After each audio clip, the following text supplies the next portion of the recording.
우리는 주 안에서 빛입니다라는 제목으로 하나님의 말씀 전하겠습니다. 성도인 우리는 주 안에서 빛이 되었습니다. 그러므로 이 세상의 어둠의 일에 참여하지 말고 빛의 열매, 곧 모든 착함과 의로움과 진실함의 열매를 맺으면서 살아야 합니다. 첫째, 불순종의 아들들과 함께하지 말아야 합니다. 바울은 성도가 해서는 안 될 행동 목록들을 제시하고 있습니다. 우선 음행과 온갖 더러운 일과 탐욕스러운 일을 하지 말라고 강력하게 경고하고 있습니다. 왜냐하면 음행하는 자, 더러운 일을 행하는 자, 탐하는 자는 우상 숭배를 하는 사람으로서 하나님 나라의 유업을 얻을 수 없기 때문입니다. 바울은 또한 하나님의 진노가 임하게 되는 불순종의 아들들의 헛된 말이나 행위에 참여하는 자가 되지 말라고 부탁을 하고 있습니다. 성도는 하나님의 은혜로 구원받은 자입니다. 그러므로 구원받은 자답게, 구원받은 하나님의 자녀답게 그렇게 살아야 합니다. 그러므로 성도에게 어울리지 않는 세상의 가치관과 세속적인 생활 방식을 버려야 합니다. 다시 말해서 오늘 본문에서 이야기하는 것과 같이 음행과 온갖 더러운 것과 탐심을 버려야 합니다. 이런 것들은 우리 삶에서 제거해야 할 어둠에 속한 생활 방식입니다. 그런데 그럼에도 불구하고 불순종의 아들들처럼 이러한 음행을 가볍게 생각하지는 않습니까? 가볍게 생각할 뿐만 아니라 온갖 더러운 일들을 부추기는 어처구니 없는 일들을 저지르고 있지는 않는지 말씀에 비추어 우리의 삶을 점검해야 할 것입니다. 다윗이 밧세바를 범함으로 인해 다윗의 가정과 나라에 미친 악한 파급력은 이루 말로 다 표현을 할 수 없을 정도입니다. 오빠가 여동생을 간음했고 한 형제 간에 피를 부르는 살인 사건들이 있었고 아들이 아버지를 힘을 다해 죽이려고 하는 어처구니 없는 일들이 발생하고 말았습니다. 불순종의 아들들처럼 음행과 온갖 더러운 것과 탐욕을 가볍게 여겼기 때문입니다. 죄를 너무 대수롭지 않게, 죄를 너무 가볍게 여겼기 때문입니다. 7절에 그러므로 그들과 함께하는 자가 되지 말라고 말씀합니다. 그러므로 불순종의 아들들과 함께하는 자가 되지 말아야 합니다. 세상에는 불순종의 아들들에게는 음행과 온갖 더러운 것과 탐욕이 가득하기 때문입니다. 그렇지 않습니까? 소위 믿지 않는 자들과 우리 믿는 자들의 삶이 많이 다릅니다. 많이 차이가 납니다. 사는 방법이나 사는 스타일이나 생활 방식 자체가 우리와는 많이 다릅니다. 그래서 우리가 우리 스스로를 지키지 않는다면 세상적인 가치관과 생활 방식에 금방 노출이 되고 맙니다. 다시 말해서 음행과 온갖 더러운 것과 탐욕에 금방 노출되고 마는 것입니다. 태초의 사람 아담으로부터 이러한 것들이 있어 왔습니다. 가인은 자기 동생 아벨을 시기 질투하여서 죽여버렸습니다. 롯의 두 딸은 아버지를 술 취하게 한 뒤에 동침했습니다. 아버지를 통해 모압과 암몬의 후손을 이어나갔습니다. 유다는 몸을 파는 여인인 줄 알고 동침했는데 알고 보니 자신의 며느리 다말이었습니다. 바울은 세상에 이런 음행과 온갖 더러운 것과 탐욕이 가득하기 때문에 성도로서 당연히 이런 것들은 이름조차도 부르지 말라고 경고하고 있는 것입니다. 결국에는 그들과 함께하는 자가 되지 말라고 강력하게 경고를 하고 있는 것입니다. 오늘날에도 더하면 더했지 덜하지 않는 그런 시대를 살아가고 있습니다. 비이성적이고 비상식적이고 무차별적인 일들이 우리 주변에 얼마나 많이 일어나고 있습니까? 죄악의 기술이 날로 업그레이드 되어서 상상할 수조차 없는 더럽고 추악한 일들이 우리 주변에서 많이 일어나고 있습니다. 분별 없는 성도들은 이러한 일에 안타깝게도 동참하고 있습니다. 당장 눈앞에 먹을 것과 입을 것이 떨어지니까 뭐가 뭔 줄도 모르고 이러한 일들에 동참하고 있는 것입니다. 바울은 성도로서 이러한 것들을 이름조차도 부르지 말라고 했는데, 이름조차도 부르지 말고 함께 하지 말라고 했는데, 안타깝게도 분별 없는 어리석은 성도들이 이러한 악한 일에 동참을 하고 있더라라는 것입니다. 불법과 편법, 비리와 성폭행, 특별히 권력형 비리와 성폭행은 제법 심각한 것 같습니다. 어리석은 자는 하지 말라고 하면 더 하는 것 같습니다.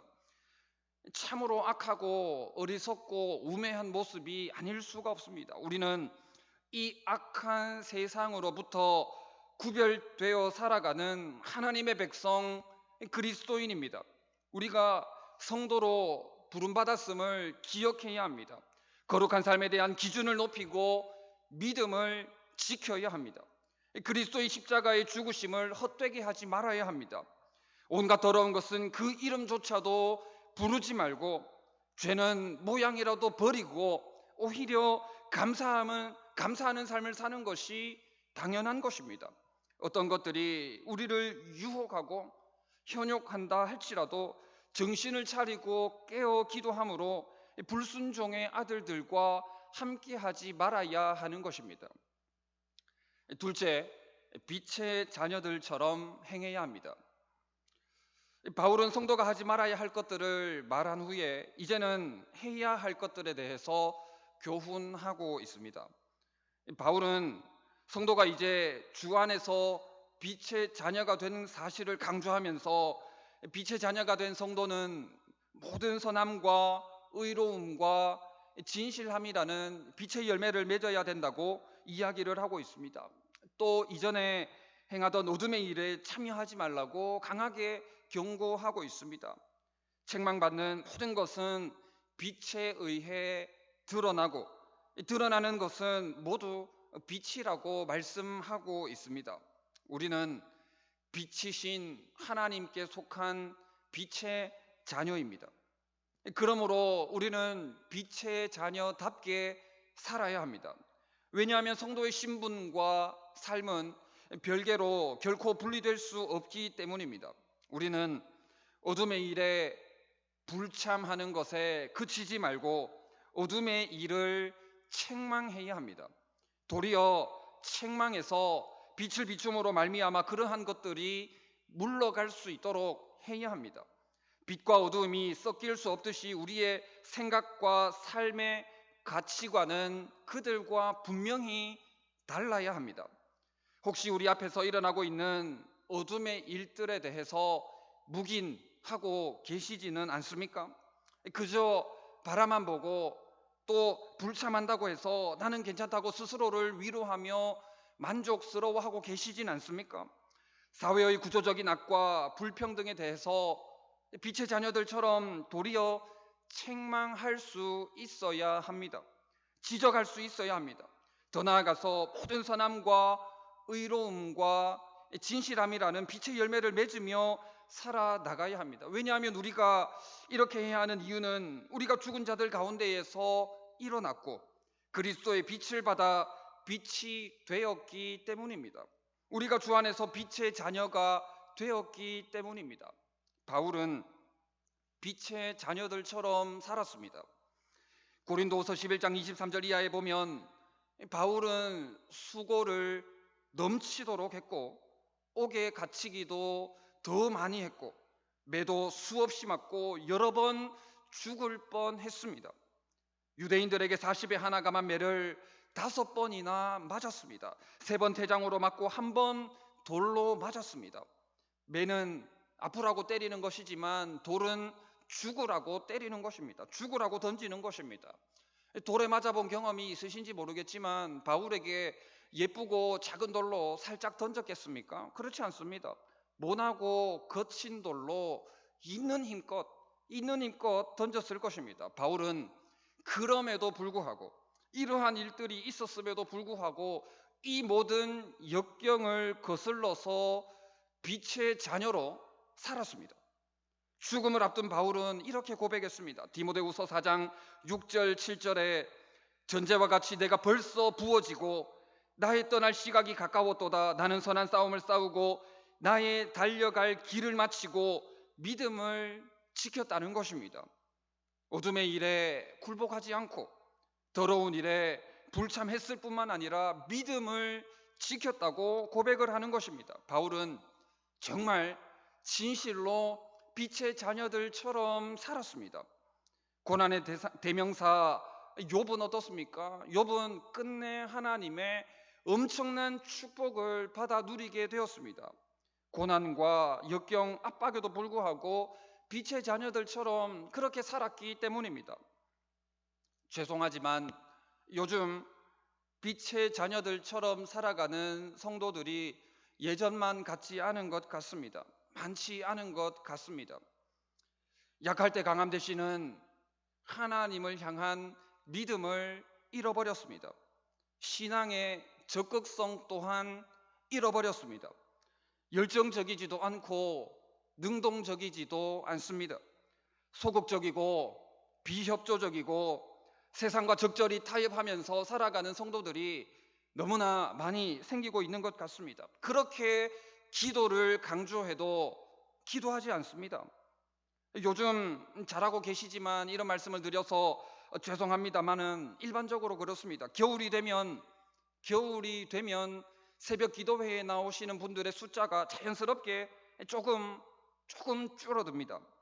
물론 각 가정에서나 기도의 골방에서 개인적으로 하나님을 간절히 찾으시겠지만 코로나19로 인해 더 기도해도 모자랄 판에 더 하나님을 찾고 두드려도 모자랄 판에 말로만 걱정할 뿐 공적 기도회의 자리에는 현실을 핑계 삼아 나오지를 않습니다. 코로나19가 한몫하고 있습니다. 코로나19가 장기화되면서 어느 정도는 우리 삶에 모이지 않는 것이 자리를 잡게 되어버렸습니다. 모이지 않는 것이 익숙해져 버렸습니다.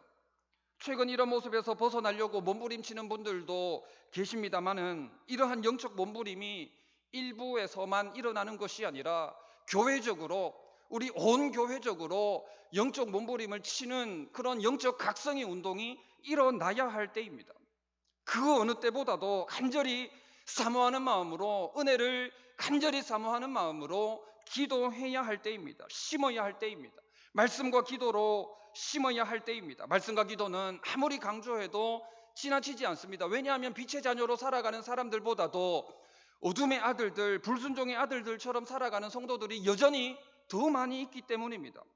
이재철 목사님의 새신자반이라는 책에서 제가 읽은 것 같은데 국가고시가 주일에 치러지는 일 때문에 한 기독교인의 신앙 양심 때문에 일어난 일 같은데 주일을 철저히 성수해야 된다는 믿음에서 시작해서 국가를 대상으로 헌법 소원을 냈습니다. 물론 이 소송에서 패배했습니다. 패하고 말았습니다. 하지만 이것을 계기로 국가고시에 대한 생각을 다시 한번 해보는 계기가 되었다는 내용의 글을 읽어보았습니다.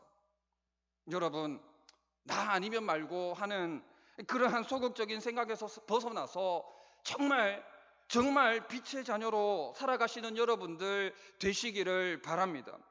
어떻게 해야 빛의 자녀로 살아가는 것인지를 고민하고 번민하며 기도하는 여러분들 되셨으면 좋겠습니다. 도대체 언제까지 코로나19를 핑계 대시겠습니까?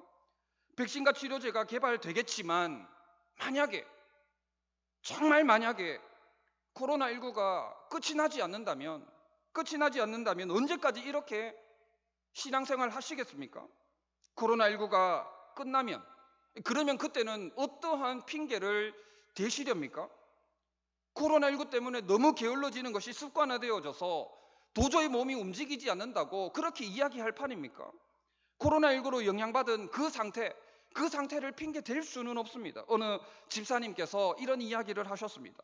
월요일은 주일 지난 첫날이기 때문에 피곤해서 새벽 기도를 갈 수가 없고 화요일은 첫 출근 날이었기 때문에, 월요일이 첫 출근 날이었기 때문에 피곤해서 화요일에도 새벽 기도할 수 없고, 수요일은 수요 기도회가 있으니 새벽 기도는 넘어가고, 목요일은 수요일 저녁에 수요 기도회를 했으니까 됐고, 금요일은 일주일 동안 출근하느라 일이 너무 피곤하고 누적이 되어서 또 넘어가고, 토요일은 오랜만에 늦잠을 자야 되기 때문에 토요일도 넘어가고, 이렇게 한다면 도대체 언제 어떻게 기도한단 말입니까? 제발 어둠의 일에 대해서 책망하시기 바랍니다. 어둠의 일을 책망해서 물러가도록, 어둠의 일이 우리 앞에서 사라지도록 책망하시기 바랍니다. 이건 이래서 못하고 저건 저래서 안 되면 여러분들의 삶에 아무런 열매도 맺을 수가 없을 것입니다. 아무짝에 쓸모없어 도끼에 찍혀서 버림을 받고 사람들의 발에 밟히는 존재로 전락하고 말 것입니다. 벌써 2020년 10월 말입니다. 곧 2021년이 시작될 것입니다. 참고로 제가 우리 교회에 부임한 지도 벌써 만 4년이 되었습니다. 눈 깜짝할 사이에 이렇게 되었습니다. 눈 깜짝할 사이에 시간이 이렇게나 흘렀습니다. 지체할 시간이 없습니다. 시간적 여유가 나에게는 많다고 착각하지 마시기 바랍니다. 도대체 언제까지 여유 부리고 언제까지 태만하며 게으르게 살아가시겠습니까? 하나님께서 한 달란트 맡긴 자에게 악하고 게으른 종이라 책망하실 것입니다. 10절, 주를 기쁘시게 할 것이 무엇인가 시험하여 보라 했습니다. 더 이상 지체하지 마시기 바랍니다. 우리가 주 안에서 비침을 드러내고 모든 착함과 의로움과 진실함의 열매를 맺어가는 삶을 살아가시기 바랍니다. 말씀을 마무리하겠습니다. 예수님은 마태복음 5장 16절에 이같이 너희 빛이 사람 앞에 비치게 하여 그들로 너희 착한 행실을 보고 하늘에 계신 너희 아버지께 영광을 돌리게 하라 했습니다. 바울은 빌립보 성도들에게 오직 너희는 그리스도의 복음에 합당하게 생활하라고 했습니다. 우리는 세상의 음란과 음행, 거룩하지 못한 문화와 가치관, 탐심과 욕심으로 이루어지는 행동을 버리는 것은 물론이고 그것을 넘어서는 빛의 열매를 맺어야 할 하나님의 자녀입니다. 하나님의 자녀, 빛의 자녀로서 불순종의 아들들과 함께하지 말고 모든 선함과 의로움과 진실함이라는 빛의 열매, 아름다운 성령의 열매를 맺어나가는 복되고 빛된 여러분들 다 되시기를 진심으로 바랍니다. 네, 우리 찬양하도록 하겠습니다.